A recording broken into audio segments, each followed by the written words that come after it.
আসসালামু আলাইকুম প্রিয় দর্শক, চ্যানেল আই সংবাদে স্বাগত। আপনাদের সঙ্গে আছি আমি সামির হোসেন। বিস্তারিত সংবাদের শুরুতে জানিয়ে দিচ্ছি সুপারফ্রেশ ফর্টিফাইড সয়াবিন তেল। সংবাদ শিরোনামগুলো। যে স্বপ্ন বাস্তবায়নে শিক্ষার্থীরা জীবন দিয়েছে তা থেকে সরে যাওয়ার সুযোগ নেই বললেন প্রধান উপদেষ্টা। দেশ গড়ার সুযোগ সর্বোচ্চ, কাজে লাগানোর তাগিদ। শান্তিরক্ষা ইস্যুতে বাংলাদেশ প্রসঙ্গ এনে ভারতের প্রতিরক্ষা মন্ত্রীর বক্তব্যে বিস্মিত পররাষ্ট্র উপদেষ্টা। যুদ্ধের আশঙ্কা দেখছে না বাংলাদেশ। স্বৈরাচারের পতন হলেও ষড়যন্ত্র অব্যাহত বললেন তারেক রহমান। গণতন্ত্র ও ভোটাধিকার পুনরুদ্ধারে আন্দোলন চালিয়ে যাওয়ার ঘোষণা। আমানত সুরক্ষা বীমা 1 লাখ থেকে বাড়িয়ে 2 লাখ টাকা করেছে বাংলাদেশ ব্যাংক। দুর্বল 10টি ব্যাংকে গ্রাহকের আস্থা ধরে রাখতে উদ্যোগ। এবং দেশে এনে শেখ হাসিনার বিচার করা হবে জানালেন ট্রাইব্যুনালের চিফ প্রসিকিউটর। গণহত্যার আলামত সংরক্ষণে গুরুত্বারোপ। এবং জাতীয় সঙ্গীত নিয়ে আমান আজমির বক্তব্য একান্তই ব্যক্তিগত বলল জামাত। দলের কেউ নন বলে সেক্রেটারি জেনারেলের বিবৃতি।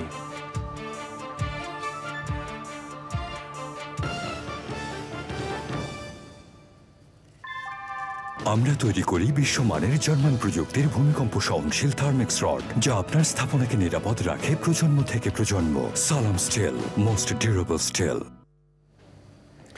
সংবাদ শিরোনামগুলো জানাচ্ছিলাম। এখনকার এই সংবাদ আয়োজন একই সঙ্গে চ্যানেল আইয়ের ইউটিউব চ্যানেলে এবং চ্যানেল আইয়ের ওটিটি প্ল্যাটফর্ম আই স্ক্রিনে লাইভ স্ট্রিম হচ্ছে। এবারে বিস্তারিত। প্রধান উপদেষ্টা ডক্টর মোহাম্মদ ইউনূস বলেছেন, যে স্বপ্ন বাস্তবায়নে শিক্ষার্থীরা জীবন দিয়েছে সেই স্বপ্ন বাস্তবায়নের প্রতিজ্ঞা থেকে সরে যাওয়ার সুযোগ নেই। শিক্ষার্থীদের সঙ্গে মতবিনিময় দেশ গড়ার সুযোগ সর্বোচ্চভাবে কাজে লাগানোর তাগিদ দিয়ে প্রধান উপদেষ্টা বলেন, দেশকে এমনভাবে গড়তে হবে যেন বাংলাদেশ বিশ্বের সম্মানিত রাষ্ট্র হিসেবে প্রতিষ্ঠা লাভ করে। সাদি মাহমুদের রিপোর্ট। গণ অভ্যুত্থানের মধ্য দিয়ে দায়িত্ব নেয়া অন্তর্বর্তী সরকারের 1 মাস। যে শিক্ষার্থীদের গণ অভ্যুত্থানে আওয়ামী লীগ সরকারের পতন হয়েছে সেই শিক্ষার্থীদের সঙ্গেই এবার মতবিনিময়ে অন্তর্বর্তী সরকারের প্রধান উপদেষ্টা ডক্টর মোহাম্মদ ইউনূস। সরকার গঠনের পর শিক্ষার্থীদের সঙ্গে এটি তার প্রথম আনুষ্ঠানিক বৈঠক। মতবিনিময়ের শুরুতেই উঠে আসে ছাত্র আন্দোলনে শহীদ শিক্ষার্থীদের প্রসঙ্গ। প্রধান উপদেষ্টা তাদের অবদানের কথা স্মরণ করে বলেন, তারা যে নতুন বাংলাদেশের স্বপ্ন নিয়ে জীবন দিয়েছে সেই স্বপ্ন বাস্তবায়ন করতেই হবে।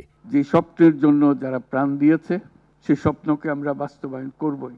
আমাদের যোগ্যতা না থাকতে পারে, আমাদের ক্ষমতা না থাকতে পারে, কিন্তু আমাদের প্রতিজ্ঞা রইল আমরা এটা করব। আমরা নতুন বাংলাদেশের অফিস এটা করেছি।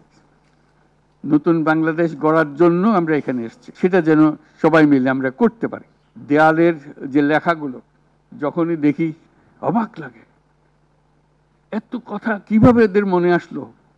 এদের পেছনে তো কোনো কবি নাই, কোনো সাহিত্যিক নাই, কোনো পণ্ডিত নাই যে কথাগুলো জোগাড় করে করে দেবে। প্রতিটি কথা অত্যন্ত মূল্যবান। ছোট্ট কথা, ছোট্ট ছবি, অত্যন্ত মূল্যবান। দেশ গড়ার যে কাজ তরুণরা শুরু করেছে সেই কাজ সবাইকে একসাথে এগিয়ে নেয়ার তাগিদ দেন প্রধান উপদেষ্টা। যে কাজ শুরু করেছো এই কাজ সমাপ্ত না হওয়া পর্যন্ত এর থেকে বেরিয়ে যেও না। বাংলাদেশের জন্ম থেকে আজ পর্যন্ত এই সুযোগ আর আসে নাই। এই সুযোগ হাতছাড়া হলে বাংলাদেশের আর কোনো ভবিষ্যৎ থাকবে না। কাজে এইটা যেন শুধু রাষ্ট্র নয়, পৃথিবীর সম্মানিত রাষ্ট্র হিসেবে প্রতিষ্ঠিত হতে পারে। যেহেতু তরুণরা এটার হাল ধরেছে, এই কারণেই এটা ভিন্ন, এই কারণে এটা ইউনিক, অনন্য। তোমরা যে ঢেউ উঠিয়েছ শুধু এখানকার মনে না, সারা দুনিয়ার বাংলাদেশিদের মনে এই ঢেউ উঠিয়েছ। তারাও যোগ দিতে চায়। যারা বাংলাদেশি নয়, অন্যান্য দেশের তরুণরা, তারা বলছে আমরাও দেখতে চাই, কারণ আমাদের দেশেও এরকম দরকার। তোমরা সারা পৃথিবীর তরুণকে জাগিয়ে দিয়েছ। ছাত্র জনতার ওপর যারা অত্যাচার চালিয়েছে তারা দেশকে আবারও অশান্ত করার চেষ্টা করবে বলে সতর্ক করে প্রধান উপদেষ্টা বলেন, তাদের নিপীড়নের কথা দেশবাসীর কাছে তুলে ধরতে হবে। সাদি মাহমুদ, চ্যানেল আই, ঢাকা। ভারতের সঙ্গে যুদ্ধের আশঙ্কা দেখছে না বাংলাদেশ। দুপুরে পররাষ্ট্র মন্ত্রণালয়ে সমসাময়িক বিষয়ে সাংবাদিকদের সঙ্গে আলাপকালে একথা বলেন পররাষ্ট্র উপদেষ্টা মোহাম্মদ তৌহিদ হোসেন। শান্তি রক্ষার জন্য ভারতের সশস্ত্র বাহিনীকে প্রস্তুত থাকতে বলেছেন দেশটির প্রতিরক্ষা মন্ত্রী রাজনাথ সিং। প্রসঙ্গক্রমে তিনি বাংলাদেশ পরিস্থিতির কথা তুলে ধরেছেন। কেন বাংলাদেশ প্রসঙ্গে এলো তা নিয়ে উদ্বেগের চেয়ে অবাক হয়েছে ঢাকা মন্তব্য করেছেন পররাষ্ট্র উপদেষ্টা।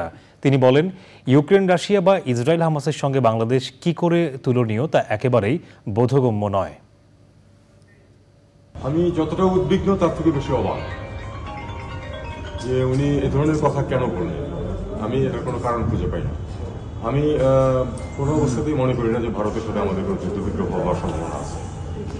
উনি এটা কি তার নিজের দেশের কনজাম্পশনের জন্য বলেছিলেন কিনা সেটা আমাদের বুঝতে হবে। আর উনি যেভাবে বলেছেন এটা বিটিং অ্যারাউন্ড দ্য বুশ অনেকটা, কারণ ইউক্রেনের যুদ্ধের কারণে তো ভারতের যুদ্ধ প্রস্তুতির আমি কোনো প্রয়োজন দেখি না, বা হামাসের সাথে যে সমস্যা হচ্ছে তাতে করেই বা ভারতের অন্ততপক্ষে এখানে কি সম্পর্ক। আর এর সাথে ইউক্রেন এবং হামাসের সাথে বাংলাদেশ কি করে তুলনীয় হয় এটাও আমার বোধগম্যতার বাইরে। আমি কোনো নিজার রিয়াকশন দেখাতে চাই না। আমরা অবশ্যই এটা দেখবো যে উনি কেন এরকম কথা বলছেন। বিএনপির ভারপ্রাপ্ত চেয়ারম্যান তারেক রহমান বলেছেন, স্বৈরাচারের পতন হলেও ষড়যন্ত্র এখনও অব্যাহত রয়েছে। সব ষড়যন্ত্রের বিষ দাঁত ভেঙে জাতীয়তাবাদী শক্তিকে সঙ্গে নিয়ে মানুষের অধিকার ও গণতন্ত্র প্রতিষ্ঠা করা হবে। সাতক্ষীরার কলারোয়ায় গণসংবর্ধনা অনুষ্ঠানে ভার্চুয়াল বক্তব্যে তারেক রহমান আরও বলেন, গণতন্ত্র ও মানুষের ভোটের অধিকার ফিরে না পাওয়া পর্যন্ত বিএনপির আন্দোলন চলবে। সাতক্ষীরা থেকে আবুল কাশেমের ভিডিও চিত্রে আক্তার হোসেনের রিপোর্ট। সাবেক প্রধানমন্ত্রী শেখ হাসিনার গাড়িবহরে হামলার মামলায় ৭০ বছরের সাজাপ্রাপ্ত বিএনপির প্রকাশনা বিষয়ক সম্পাদক হাবিবুল ইসলাম হাবিব ৪ বছর কারাভোগ শেষে নিজ এলাকা সাতক্ষীরার কলারোয়ায় গেলে তার গণসংবর্ধনার আয়োজন করে স্থানীয় বিএনপি।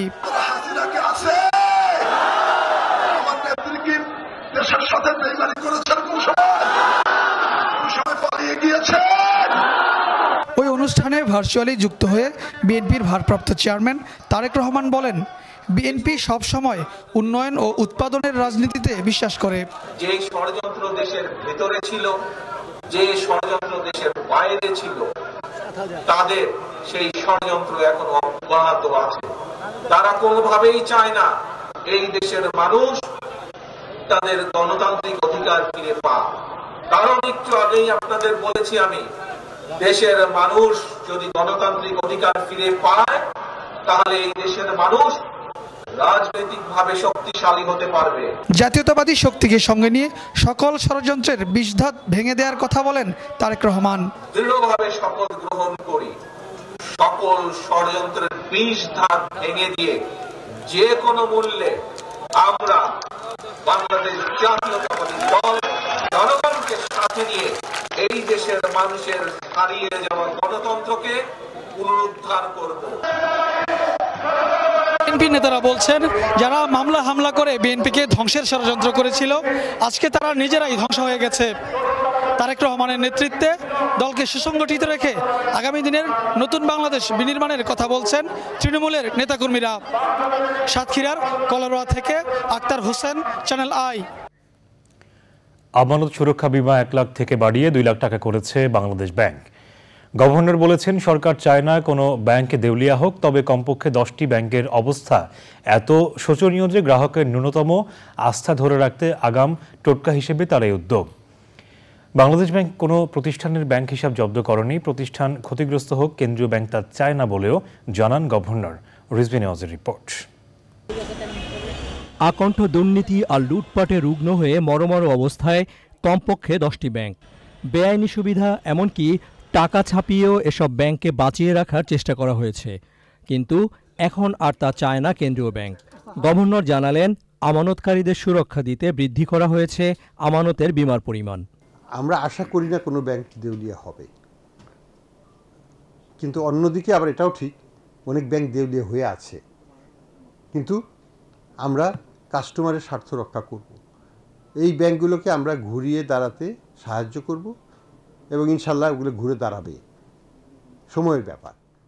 কাস্টমার আলটিমেটলি ক্ষতিগ্রস্ত হবে না, তারপরেও কাস্টমারকে তো আস্থা তো দিতে হবে। যদি আমরা 95% পরিবারকে বলি তোমাদের টাকা নিরাপদ তোমরা নেবে না, তাহলে তো আমার একটা চাপ কমে যাচ্ছে ব্যাংকের উপর থেকে।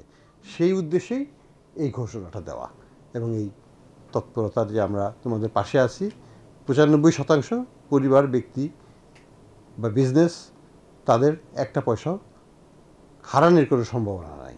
ডিপোজিট ইন্স্যুরেন্স স্কিম যেটা বাংলাদেশে আছে, যেটার মাধ্যমে 1 লক্ষ টাকা পর্যন্ত গ্যারান্টি দেওয়া আছে, তাই না, যে প্রত্যেক ডিপোজিটের 1 লক্ষ টাকা পর্যন্ত পেতে পারে।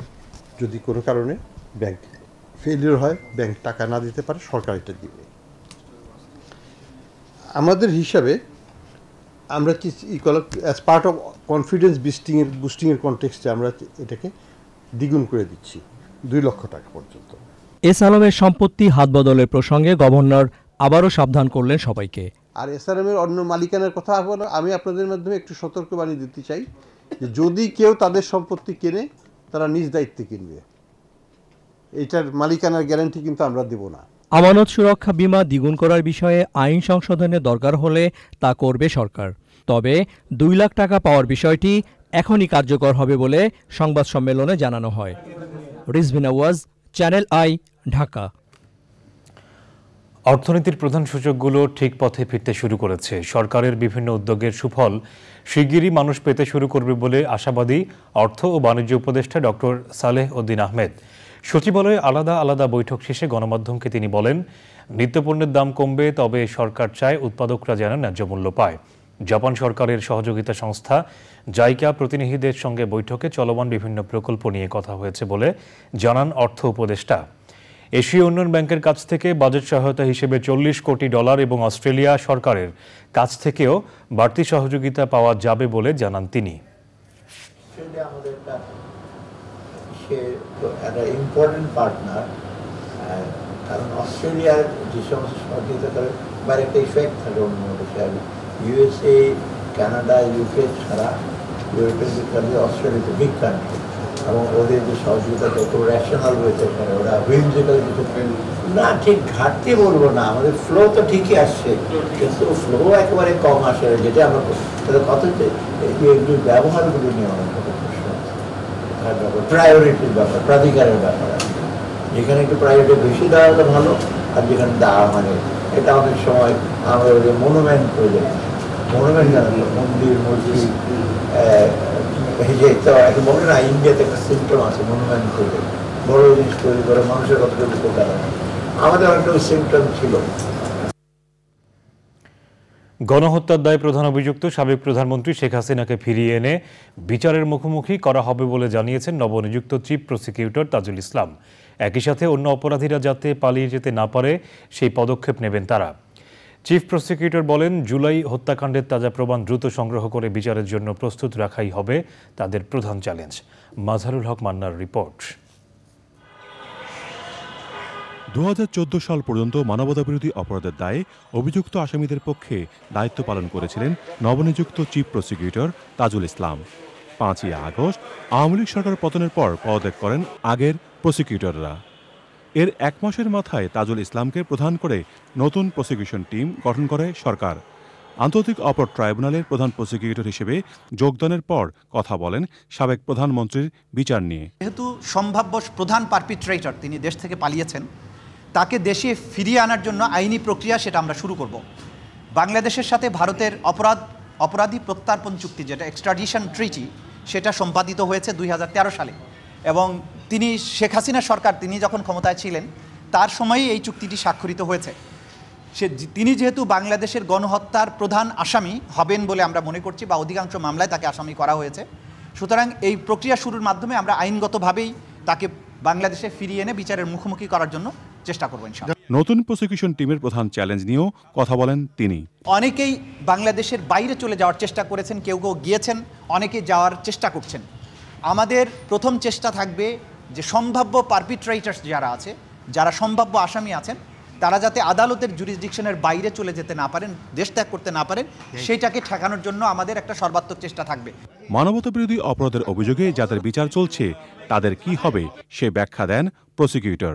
মামলায় প্রায় শতাধিক আসামি এখনও গ্রেফতার আছে এবং 1.5 শতাধিক আসামির বিচার এখানে চলমান আছে। এদের ব্যাপারেও আমরা সিদ্ধান্ত নিব খুব শীঘ্রই যে এদেরকে কিভাবে ন্যায় বিচার দেওয়া যায়। দ্রুততম সময়ের মধ্যে বিচারক নিয়োগ দিয়ে আন্তর্জাতিক অপরাধ ট্রাইব্যুনাল পুনর্গঠন করা হবে বলেও জানান চিফ প্রসিকিউটর। মাছড়ক মান্না, চ্যানেল আই, ঢাকা। প্রখ্যাত চিত্রশিল্পী, নাট্য নির্দেশক ও শিল্প গবেষক মুস্তফা মনোয়ার গুরুতর অসুস্থ হয়ে পড়েছেন। রাজধানীর স্কয়ার হাসপাতালে আইসিইউতে তাকে ভর্তি করা হয়েছে। গত 4 সেপ্টেম্বর অসুস্থ হয়ে পড়লে মুস্তফা মনোয়ারকে হাসপাতালে নেওয়া হয়। 1 মাস আগে তিনি স্ট্রোকে আক্রান্ত হয়েছিলেন। বাংলাদেশে পাপেট চর্চার অন্যতম প্রাণপুরুষ, আধুনিক টেলিভিশনের রূপকার মুস্তফা মনোয়ার একজন বীর মুক্তিযোদ্ধা। 1972 সালে বিটিভি থেকে প্রচারিত শিশু প্রতিভা বিকাশের লক্ষ্যে জনপ্রিয় নতুন কুড়ির রূপকার তিনি। চারুকলায় গৌরবময় অবদান ও কীর্তির স্বীকৃতি হিসেবে 2004 সালে 21 পদকে ভূষিত হন তিনি। টেনাশিনান্স পদক, রিচিজ পদক সহ আরও বহু পুরস্কার সম্মাননায় ভূষিত হয়েছেন মুস্তফা মনোয়ার। 2022 সালে 24 ডিসেম্বর চ্যানেল আইয়ের 4 নম্বর স্টুডিওটি গুণী এই শিল্পীর নামে নামকরণ করা হয়েছে। বৈষম্য বিরোধী ছাত্র আন্দোলনের সমন্বয়ক হাসনাত আবদুল্লাহ হুঁশিয়ার করে বলেছেন, দ্বিতীয় স্বাধীনতাকে পুঁজি করে দেশে আবার দুর্নীতি শুরু করলে ছাত্র নাগরিক তাদের 20 দাঁত উপড়ে ফেলবে। চট্টগ্রামের লালদিঘি ময়দানে বৈষম্য বিরোধী ছাত্র আন্দোলনের প্রথম বিভাগীয় সমাবেশে তিনি একথা বলেন। সমন্বয়ক হাসনাত আবদুল্লাহ আরও বলেন, রাষ্ট্র সংস্কারে অন্তর্বর্তী সরকারকে সব ধরনের সহায়তা করবে ছাত্র সমাজ। প্রশাসন ও পুলিশকে যারা সহায়তা করবে না তাদের হুঁশিয়ার করেন তিনি। সমাবেশে চট্টগ্রামের সমন্বয়ক রাসেল আহমেদ ও খান তালাত মাহমুদ রাফি চাঁদাবাজি, টেন্ডারবাজি ও দুর্নীতির বিরুদ্ধে কঠোর হুঁশিয়ারি করেন।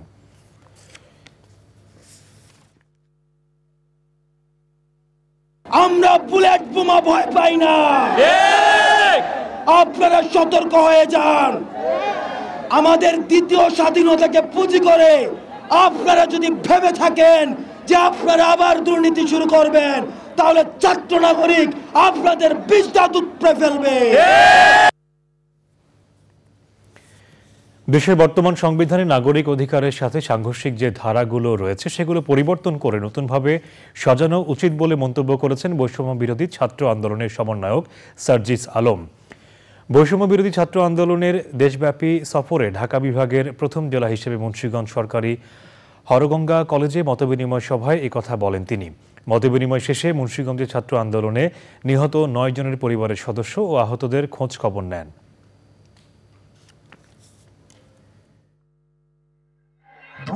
তরুণ প্রজন্ম এই যে ঐক্যবদ্ধ হয়েছেন, আপনাদেরকে বিভাজন ঘটানোর সর্বোচ্চ চেষ্টা করা হবে।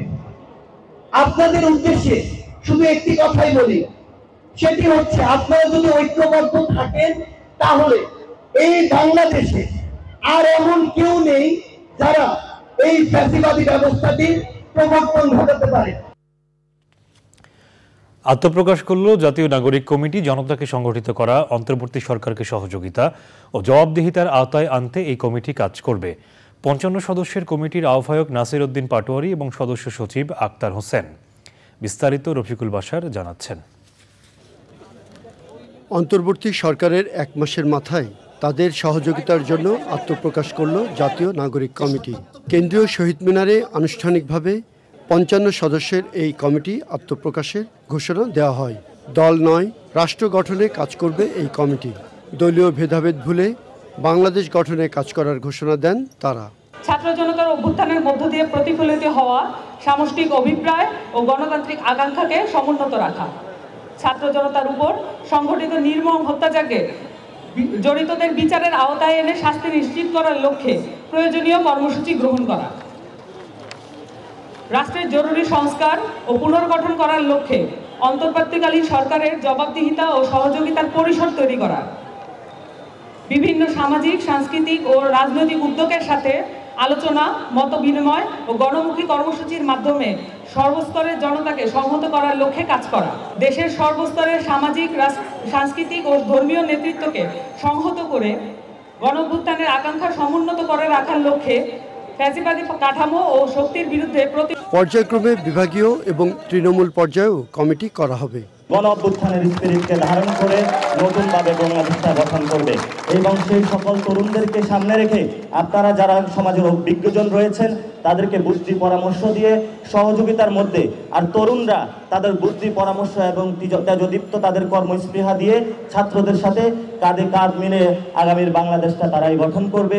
সেই প্রতিশ্রুতিবদ্ধ থেকে আমরা তরুণ সমাজের কাছে আহ্বান জানাচ্ছি যে আপনারা সবাই গ্রাম, পাড়ায়, মহল্লায়, বিভিন্ন বিভাগ, সিটি কর্পোরেশন যেখানে আছেন সবাই নিজেদের জায়গায় ঐক্যবদ্ধ হন।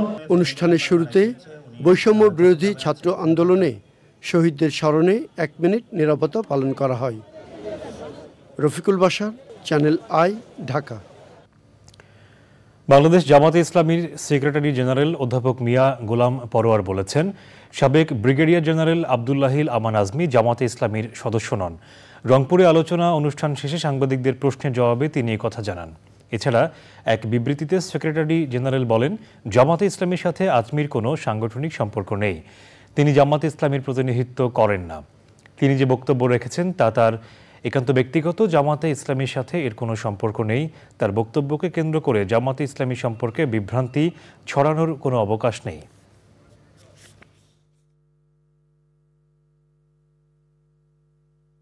ব্রিগেডিয়ার আজমি যা বলেছে এটা তার ব্যক্তিগত বক্তব্য। এ ব্যাপারে তিনি কোনো দলের সদস্য না হওয়ার কারণে এ ব্যাপারে ব্যাখ্যা বা দায়টাও দলের নয়। না, এগুলো উনি স্পেসিফাই করেননি।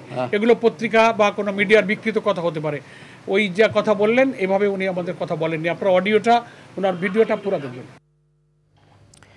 ফেনীর মহিপালে বন্যা দুর্গত হাজারো মানুষকে বিনামূল্যে চিকিৎসা সেবা ও ওষুধ দিয়েছে প্রকৃতি ও জীবন স্বাস্থ্যসেবা কেন্দ্র এবং প্রকৃতি ও জীবন ক্লাব।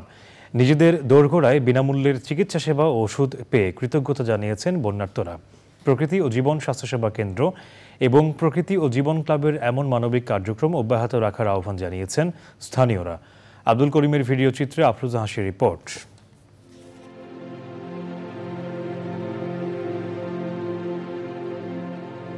সম্প্রতি অতিবৃষ্টি এবং উজান থেকে নেমে আসা ঢলে ভয়াবহ বন্যায় চরম ক্ষতিগ্রস্ত নোয়াখালী, কুমিল্লা, ফেনীসহ বিভিন্ন জেলা। বন্যার পানি নেমে যাওয়ার সাথে সাথে ঘুরে দাঁড়ানোর চেষ্টায় নানা সংকটের সাথে লড়াই করছেন বন্যার্তরা। তবে মরার উপর খাড়ার ঘা হয়ে যোগ হয়েছে জ্বর, ঠান্ডা, কাশি, নিউমোনিয়া ও চর্মরোগ সহ বিভিন্ন পানিবাহিত রোগের প্রাদুর্ভাব। এতে চরম বিপাকে বানভাসী জনপদের মানুষ। সংকটপূর্ণ পরিস্থিতিতে বিনামূল্যে চিকিৎসা সেবা ও ওষুধ নিয়ে দুর্গতদের পাশে প্রকৃতি ও জীবন স্বাস্থ্যসেবা কেন্দ্র এবং প্রকৃতি ও জীবন ক্লাব। এই বন্যা দুর্গতদেরকে আমরা বিভিন্ন জেলায় যেয়ে চিকিৎসা সেবা দিচ্ছি। লক্ষ্মীপুর, কুমিল্লা, নোয়াখালী, ফেনী আমাদের এই সেবা অবিরাম চলছে এবং চলমান আছে। তারই ধারাবাহিকতায় আজকে আমরা অসংখ্য বানভাসী মানুষকে সেবা দিতে পেরে আমরা নিজেদেরকে খুবই ধন্য মনে করছি। বিনামূল্যে চিকিৎসা সেবা ও ওষুধ পেয়ে কৃতজ্ঞতা জানান বানভাসী মানুষ। বন্যার টাইমে এই টাইমে একটা টিম এখানে আসা, এটা তো আমাদের জন্য সৌভাগ্য মনে করতে হবে। আমার ওই দরা ব্যথা আর হাতে ঝিঁঝি করে, অ্যালার্জি, তারপরে কোমরে ব্যথা, তলফেটে ব্যথা, হাতে ব্যথা, তারপর মানে আমার বুকে তার দরবর করে, সারাক্ষণ নিঃশ্বাস নিতে পারছি না। বিনামূল্যে ওষুধ পেয়ে আমার খুব উপকার হলো। অনেকদিন ধরে কষ্ট করতেছি, আজকে অত্যন্ত খুশি হলাম, ওষুধ পাইলাম। ওষুধ পাই তো ভালো লাগতেছে, এবারে খাইলে ভালো লাগলে তো মনে করেন রোগ থেকে মুক্ত পাবো, এটা আর কি। ভয়াবহ দুর্যোগে এমন মানবিক সহায়তা কার্যক্রমের প্রশংসা করেছেন স্থানীয়রা। সবাই ভালোভাবে সেবাটা নিচ্ছে, আপনারা সেবাটা দিচ্ছেন, আপনাদেরকে অনেক অনেক ধন্যবাদ। প্রকৃতি জীবন স্বাস্থ্যসেবা কেন্দ্র থেকে প্রকৃতি জীবন ক্লাবের উদ্যোগে বন্যার্তদের মাঝে বিনামূল্যে চিকিৎসা প্রদানের জন্য আপনাদেরকে ধন্যবাদ জানাই। বিনামূল্যে ওষুধ বিতরণ এবং বিনা ফ্রি মেডিকেল ক্যাম্প স্থাপন করার জন্য আমাদের ব্যক্তিগত পক্ষ থেকে তাদেরকে জানাই ধন্যবাদ। বন্যার্ত পরবর্তী যে অবস্থা হয়েছে চিকিৎসা পর্যায়ে ওনারা যেটা করছেন, আমরা অসংখ্য ধন্যবাদ ওনাদেরকে বিনা পয়সা চিকিৎসা দেওয়ার জন্য। যে কোনো জরুরি পরিস্থিতিতে ভবিষ্যতেও মানুষের পাশে থাকবে পরিবেশ ও আর্ত মানবতার সেবায় কাজ করে যাওয়া সংগঠন প্রকৃতি ও জীবন স্বাস্থ্যসেবা কেন্দ্র এবং প্রকৃতি ও জীবন ক্লাব। আফরোজা হাসি, চ্যানেল আই। এবারে আই স্পোর্টস।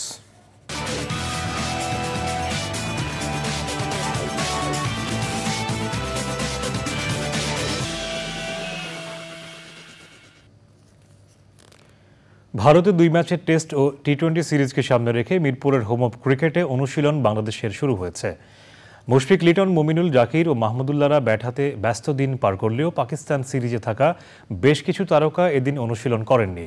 সোমবার থেকে টেস্ট ও টি-20-র জন্য পূর্ণাঙ্গ অনুশীলন শুরু করবে টিম টাইগার্স।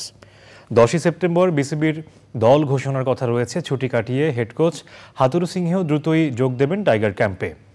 পাকিস্তানের বিপক্ষে সাফল্যের ধারাবাহিকতা ভারতের উইকেটে ধরে রাখতে ব্যাটারদের অনুশীলন বলে দেয় টাইগারদের চ্যালেঞ্জ নেওয়ার বাড়তি মানসিকতা। ওদিকে ইনজুরি ও পুনর্বাসন প্রক্রিয়া শেষে পুরোদমে মিরপুরের সেন্টার উইকেটে বল করেছেন পেসার শরীফুল ইসলাম।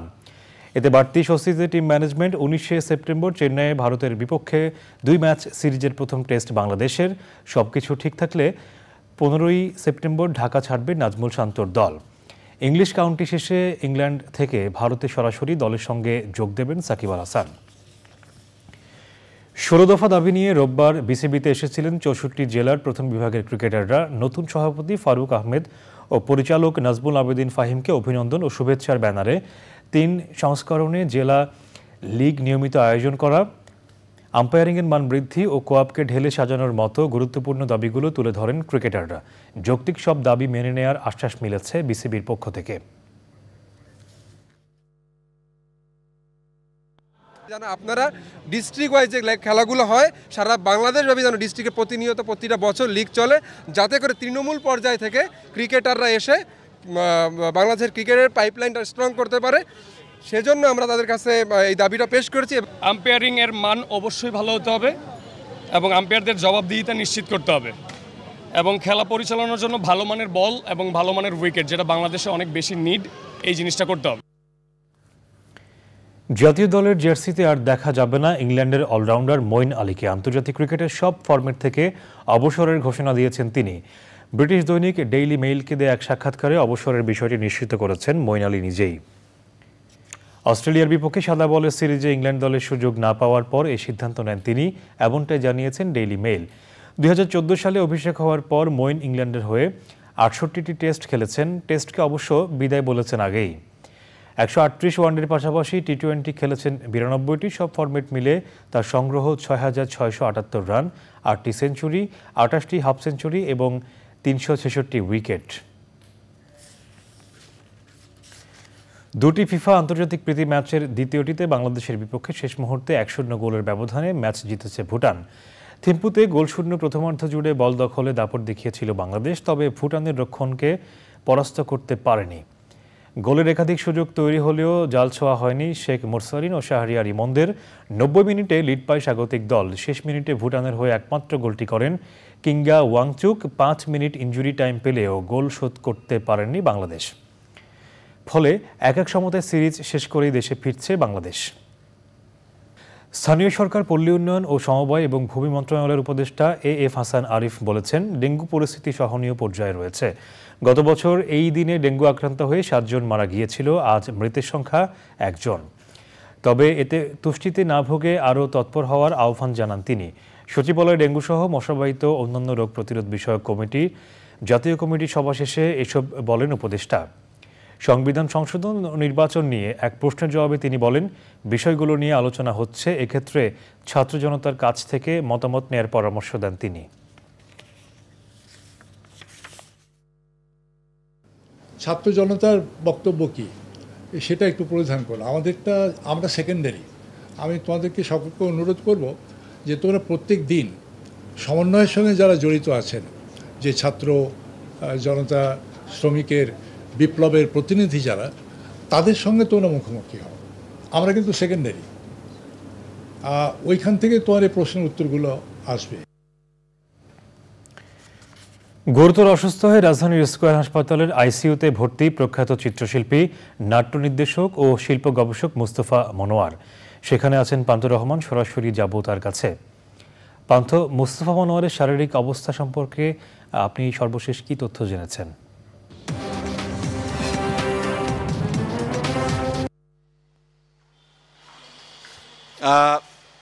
সামির, যে কথাটি আপনি বলছিলেন যে আমাদের খুবই পরিচিত, খুব প্রখ্যাত একজন শিল্পী মুস্তাফা মনোয়ার, তিনি অসুস্থ হয়েছেন 4 তারিখে এবং তার আগে তার একটি হার্ট অ্যাটাক করেছে বলে আমরা জানতে পেরেছি এবং 4 তারিখে তিনি গুরুতর অসুস্থ হয়ে পড়লে তাকে স্কয়ার হাসপাতালে নিয়ে আসা হয় এবং তিনি তারপর থেকেই ডক্টর মামুনুর রশিদের কার্ডিওলজিস্ট ডক্টর মামুনুর রশিদ তার আওতায় তার অধীনে স্কয়ার হাসপাতালে ভর্তি আছেন এই হসপিটালের আইসিইউতে এবং যেটি আমরা এখনও সরাসরি ডাক্তার কিংবা তার সহকারী কারোর সঙ্গে কথা বলতে পারিনি, বাট সেই সুযোগ তৈরি হয়নি। কিন্তু যতটুকু আমরা জানতে পেরেছি যে তিনি তার যে স্ট্রোক করেছিল সেই স্ট্রোক পরবর্তী ধাক্কা আসলে তিনি কাটিয়ে উঠতে পারেননি বলেই তাকে আইসিইউতে আনা হয়েছে এবং এখনও পর্যন্ত গুরুতর অবস্থায় আছেন বলেই তাকে আইসিইউতে রাখা হয়েছে এবং এখনও পর্যন্ত তিনি নিবিড়ভাবে তাকে চিকিৎসা দেওয়া হচ্ছে।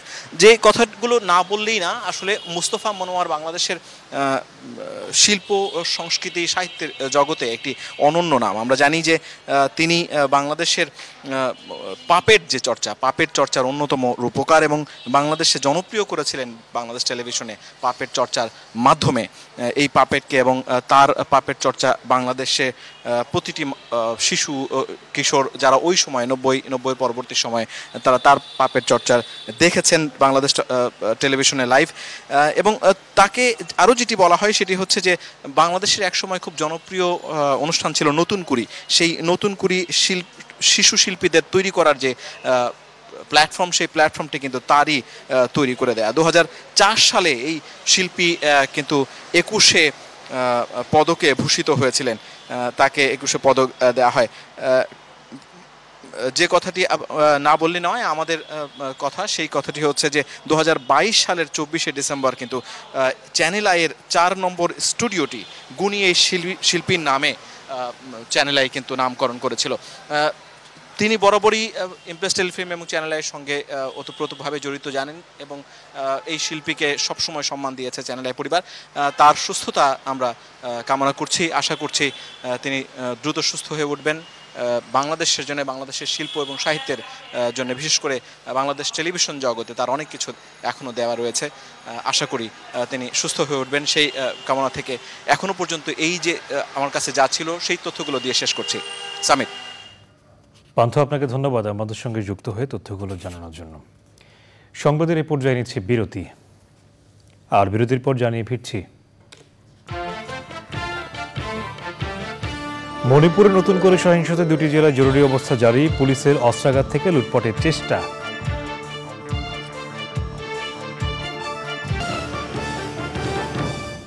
বিএনপি মহাসচিব মির্জা ফখরুল ইসলাম আলমগীরের সঙ্গে বৈঠক করছেন ঢাকায় ইরানের রাষ্ট্রদূত মনসুর চাভসি।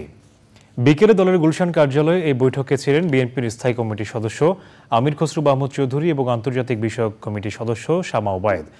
বৈঠক শেষে আমির খসরু মাহমুদ চৌধুরী জানিয়েছেন, আগামীতে দুই দেশের সম্পর্ক এগিয়ে নেওয়ার বিষয়ে আলোচনা হয়েছে। বলেছেন, তেল পরিশোধন ও তথ্য প্রযুক্তিতে সহায়তা সহ বাণিজ্য সম্প্রসারণে আগ্রহী ইরান।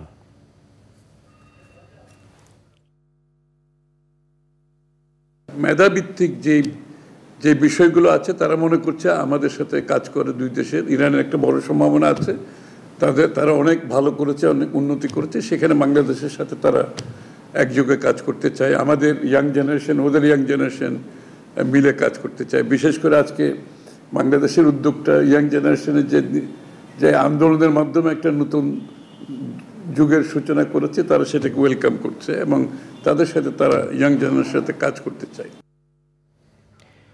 মেঘনা গ্রুপ অব ইন্ডাস্ট্রিজের অঙ্গ প্রতিষ্ঠান ইউনিক সিমেন্ট ইন্ডাস্ট্রিজ লিমিটেড বাংলাদেশে প্রথমবারের মতো নিয়ে এসেছে ঢালাই স্পেশাল সিমেন্ট। রোববার মুন্সিগঞ্জে ঢালাই স্পেশাল সিমেন্টের এক্সক্লুসিভ ডিলার মেসার্স শাকিল স্টিলের উদ্বোধন হয়েছে।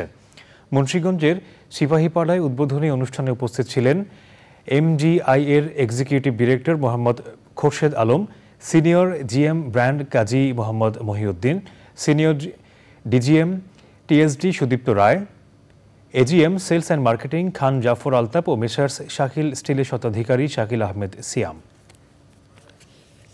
এই সিমেন্টটাতে প্রথম 2 দিনে যে শক্তি পায় সেটি হচ্ছে ওপিসি সিমেন্টের প্রথম 2 দিনের শক্তির সমান। এই সিমেন্টে আমরা প্রথম 2 দিনে শক্তি পাই 20 এলপিএ। বাজারে প্রচলিত অন্যান্য বেশিরভাগ সিমেন্ট পায় হচ্ছে 10 এলপিএ। আপনি ওপিসিতে প্রথম 2 দিনের শক্তি পাবেন 20 এমপিএ। এজন্য এটা হচ্ছে এখনকার যুগের ওপিসি সিমেন্ট। মেঘনা ইন্ডাস্ট্রিয়াল ইকোনমিক জোন লিমিটেড এবং China infrastructure construction Bangladesh company লিমিটেডের মধ্যে ভূমি ইজারা চুক্তি সই হয়েছে। চুক্তি সই অনুষ্ঠানে মেঘনা ইন্ডাস্ট্রিয়াল ইকোনমিক জোনের পরিচালক তানফির মোস্তফা এবং চায়না ইনফ্রাস্ট্রাকচার কনস্ট্রাকশন বাংলাদেশ কোম্পানির managing director Li Yong Jiang উপস্থিত ছিলেন। প্রধান অতিথি ছিলেন মেঘনা গ্রুপ অব ইন্ডাস্ট্রিজের চেয়ারম্যান ও ম্যানেজিং ডিরেক্টর মোস্তফা কামাল।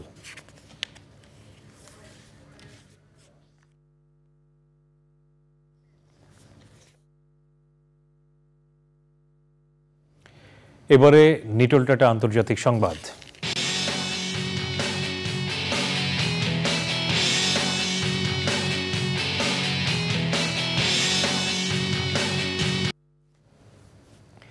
মণিপুরে নতুন করে সহিংসতা শুরু হয় জিরিবাম ও বিষ্ণুপুর জেলায় জরুরি অবস্থা জারি করেছে রাজ্য সরকার।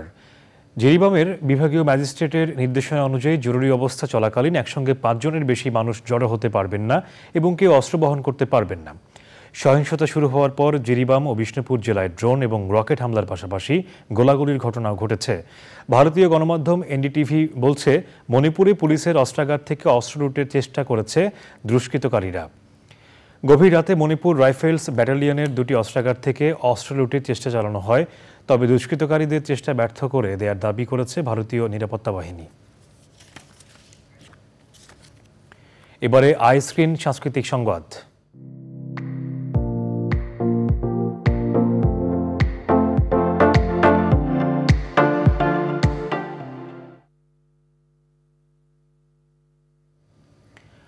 ওটিটি ও ডিজিটাল কন্টেন্ট শিল্পকে স্বীকৃতি দিতে তৃতীয়বারের মতো শুরু হচ্ছে Blender's Choice the Daily Star OTT ও ডিজিটাল কন্টেন্ট অ্যাওয়ার্ডস।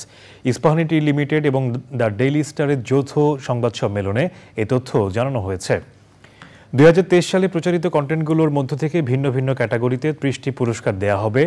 আয়োজনে উপস্থিত ইস্পাহানি টি লিমিটেডের জেনারেল ম্যানেজার জনাব ওমর হান্নান, দ্য ডেইলি স্টারের head of marketing and sales জনাব ইমরান কাদির এবং মিডিয়াকম লিমিটেডের সিইও অজয় কুমার কুন্ডু, নির্মাতা শিল্পীসহ বিশিষ্টজনেরা উপস্থিত ছিলেন। একতার আলোয় বাংলাদেশ শীর্ষক এক আলোকচিত্র প্রদর্শনীর আয়োজন করেছে একতার বাংলাদেশ নামে একটি সামাজিক সংগঠন। রাজধানীর বিশ্ব সাহিত্য কেন্দ্রের গ্যালারিতে প্রদর্শনী চলবে 8 ও 9 সেপ্টেম্বর দুপুর 2:30 থেকে রাত 8টা পর্যন্ত। আয়োজকরা বলেছেন, সাম্য ও মানবিক বাংলাদেশ প্রতিষ্ঠায় এখন সবার লক্ষ্য কেন্দ্রীভূত হয়েছে।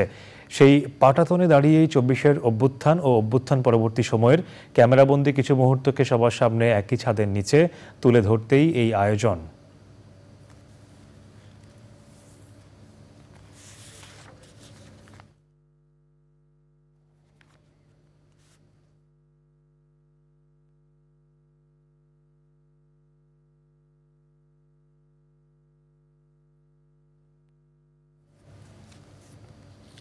এবারে কৃষি সংবাদ।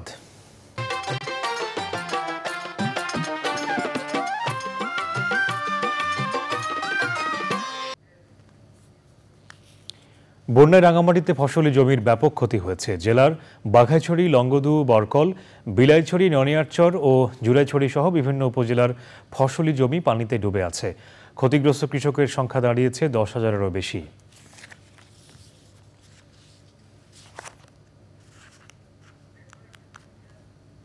এবার প্রকৃতি সংবাদ।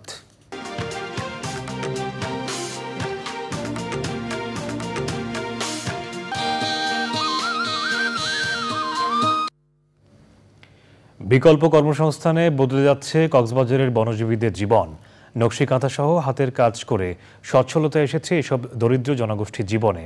এতে বৃক্ষনিধন কমে যাওয়ার রক্ষা পাচ্ছে বনের পরিবেশ, নিরাপদ হচ্ছে বন্যপ্রাণীদের আবাসস্থল।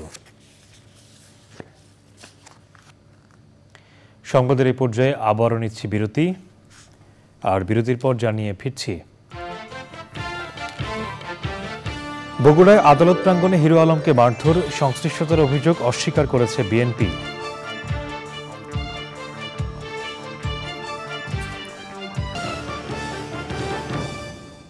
বগুড়ায় আদালত চত্বরে আলোচিত কন্টেন্ট ক্রিয়েটর আশরাফুল আলম ওরফে হিরো আলম হামলার শিকার হয়েছেন।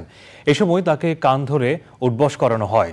জেলার চিফ জুডিশিয়াল ম্যাজিস্ট্রেট আদালতে এই হামলার ঘটনা ঘটে।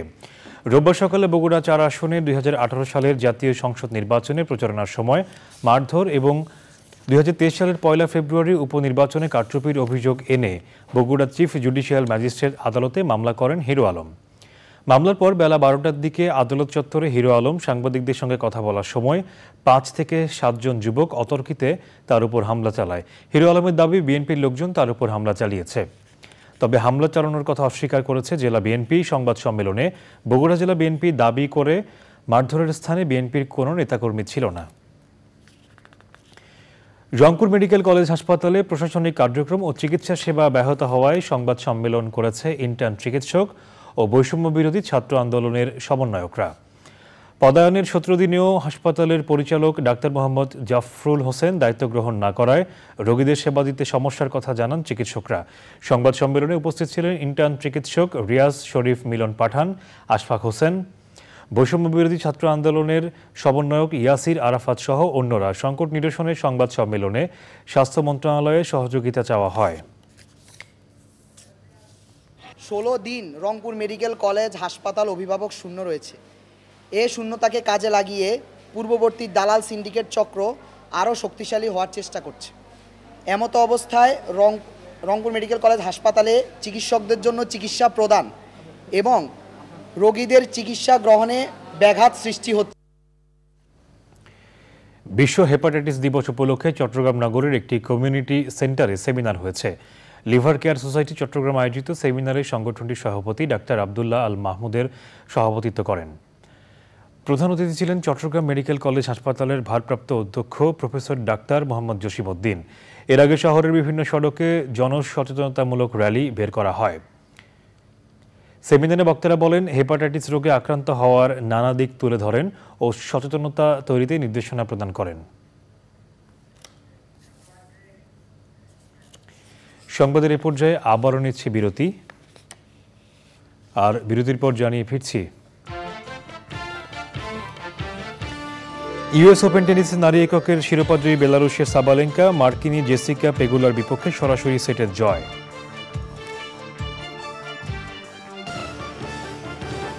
জেলা জামাতের উদ্যোগে শহরের আলহেরা মাধ্যমিক বিদ্যালয় প্রাঙ্গণে চারারোপণের মধ্য দিয়ে কার্যক্রম উদ্বোধন করা হয়। এ সময় বাংলাদেশ জামাতে ইসলামী জেলা আমির মোহাম্মদ রুহুল আমিন সহ নেতাকর্মীরা উপস্থিত ছিলেন। পরিবেশের ভারসাম্য রক্ষায় রোপণ করা গাছ পরিচর্যায় সবাইকে এগিয়ে আসার আহ্বান জানান সংশ্লিষ্টরা।